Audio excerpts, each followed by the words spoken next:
안녕하세요. 네, 오랜만이에요.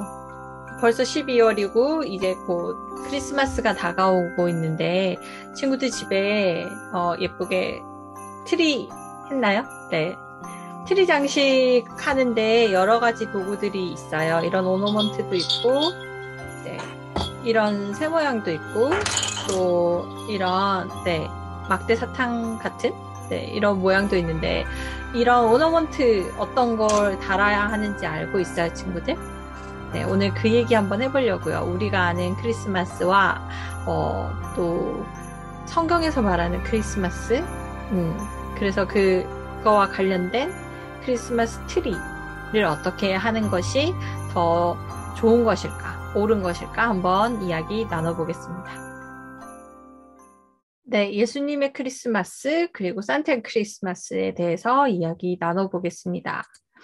아, 이 산타클로스는 원래 그 터키의 주교였던 성 니콜라우스라는 분에 의해서 유래되었다고 이야기하고 있습니다. 성 니콜라우스라는 주교가 어, 그 가난한 아이들에게 이렇게 선물을 주고 몰래 선물을 주고 하는 일들을 하셨다고 해요. 그래서 이 성 니콜라우스 이야기가 이어져 내려오는데 이분이 어, 12월 6일이 축일이라고 해요. 그 성당에서 말하는 그 어떤 착한 일을 했거나 신앙이 좋았거나 하는 사람들을 기념하는 날이 있는데 그 날을 기념하면서 이분의 12월 5일에 이분이 하셨던 것처럼 아이들에게 선물을 주는 일들을 하게 되었대요.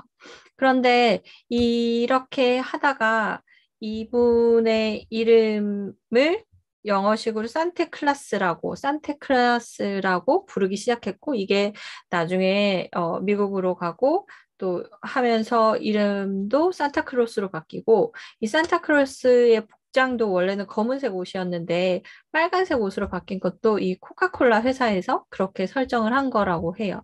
그리고 저 산타크로스의 이 수염 있잖아요. 이것도 저 콜라의 거품을 상징한다고 합니다. 그래서 어떻게 보면 가난한 아이들에게 선물을 주고 그 몰래 모르게 선행을 했던 성 니클라우스라는 어떤 사람에 대한 기념으로 이분이 돌아가신 후에도 사람들이 그 사람이 했던 것처럼 착한 일들을 하고 했던 것이 이제 변화되고 변화되어서 이제 우리가 알고 있는 지금의 산타크로스, 빨간 옷을 입은 산타크로스 얘기로 바뀐 거죠. 그래서 어떻게 보면 저 코카콜라의 저 빨간색으로 인해서 우리가 알고 있는 빨간색 옷을 입은 산타크로스 이야기가 만들어졌다라고 할 수 있어요. 근데 친구들, 크리스마스는 산타크로스 할아버지의 날일까요? 네. 친구들 다 알고 있죠. 누구의 날이죠? 네, 예수님이 태어나신 날이죠. 어, 그 예수님이 태어나신 스토리는 친구들이 많이 알 거예요. 근데 오늘은 그것보다 우리가 성탄절이 되면 성탄절이 되고 대림절이 되면 우리가 예수님의 탄생을 기다리면서 집집마다 트리를 많이 하죠. 근데 이런 트리에 다는 오너먼트라고 하거든요. 이게 종류가 굉장히 많아. 모양도 여러 가지고. 근데 그거 왜 다는 걸까? 그리고 무엇을 달아야 할까를 오늘 얘기해 보려고 합니다. 짠, 네. 보통 저 나무는 초록색 사철나무를 써요. 이렇게 뾰족뾰족한 침엽수를 사용하는데요. 그 초록색 사철 푸른 침엽수를 사용하는 이유는 생명을 상징한다고 합니다. 생명, 크리스마스 탄생이잖아요. 예수님의 탄생. 그리고 빨간색, 빨간색 볼이 보이죠. 이런 볼은 뭐를 상징하는 것 같아요? 뭔가 생각나는 거 없나요? 네. 선악과요. 네. 우리 성경에 창세기에 보면 선악과 얘기가 나오죠. 그래서 그 선악과를 상징하는 거라고 해요. 네. 이렇게 같이 달아볼게요. 여기, 네. 막대 사탕 같은 이 막대기가 달리게 되죠. 이 막대기도 왜 다는 걸까요?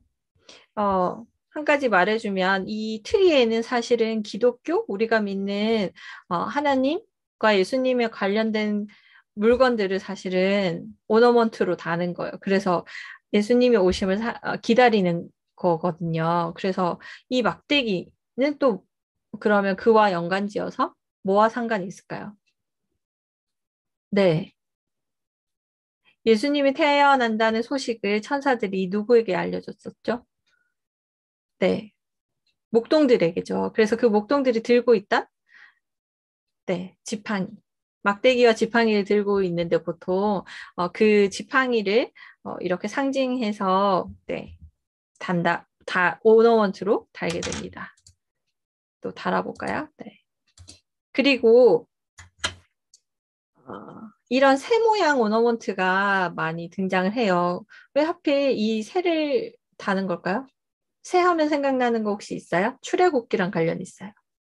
네, 출애굽 사건에서 관련이 있는데 이 오너먼트는 어, 출애굽해서 광야에 있던 이스라엘 백성들한테 하나님이 뭘 주셨죠? 고기 먹고 싶어요, 배고파요 할 때 주셨던. 네, 기억나나요? 네, 만나와 메추라기를 내려주시죠. 그래서 먹게 해주시는데 그걸 상징해서 이 새와 또 빵을 네, 이렇게 다는 거죠. 그리고 또 붉은 장미를 하기도 해요. 네. 이거는 장미가 그 붉은색이 계속 나오는데 그건 다 예수님의 피를 상징하기도 하고 또 생명을 상징하기도 해요. 그래서 이 예수님이 오시기를 간절히 기다렸던 이스라엘 백성들에게 그 메시아가 나타나기 전까지 구약의 말라기 이후로 예수님이 나타나기 전까지 많은 시간을 기다렸잖아요. 그래서 그 기다림을 상징하기도 하고 그 기다림 속에서 예수님이 드디어 나타나시는 것에 대한 생명에 대한 네, 그 예수님을 상징한다고 합니다. 그리고 너무나 잘 아는 선생님 여기다가 별을 못 달았는데 네. 별이 항상 그 크리스마스 트리 위에 제일 꼭대기에 달리죠. 이게 뭔 거 같아요? 뭘 상징할까요? 음. 친구도 이제 조금 눈치챘을 것 같은데. 네. 네. 제일 꼭대기 있는 별은 네, 동방박사에게 보였던 그 별. 네, 예수님을 상징하죠. 그 별을 따라서 동방박사들이 와서 예수님이 계셨던 그 구유를 찾아와서 네, 선물을 주고 하는 장면이 성경책에 이제 나오게 되죠. 그래서 이 별은 빛으로 오시는 예수님을 상징하기도 하고 그 동방박사들이 봤던 별을 상징하기도 합니다. 그래서 별과 또 여기에 이제 촛불 같은 것도 많이 다는데 그것도 빛이니까 예수님을 네, 상징하게 됩니다. 네, 오늘은 예수님의 크리스마스 그리고 산타 크리스마스에 대한 이야기를 하고 트리, 크리스마스 트리에 다는 오너먼트에 대한 이야기를 나누었습니다. 시중에 파는 그런 트리에 다는 이런 오너먼트를 하는 것보다 우리는 이 예수님의 탄생을 기다리면서 의미 있는 오너먼트들을 우리가 의미를 알고 네, 이렇게 달면 훨씬 좋을 것 같아요. 그래서 예수님을 기다리고 또 예수님을 상징하는 이런 만나와 메추라기 그리고 목동들의 지팡이 그리고 예수님의 별들을 생각하면서 예수님 오시는 날을 우리도 똑같이 네, 기다리면서 보내면 좋을 것 같습니다. 산타가 오는 날을 기다리는 게 아니라 예수님 오심을 네, 기다리는 우리 친구들 되면 좋겠습니다. 네, 오늘은 여기까지. 네. 안녕.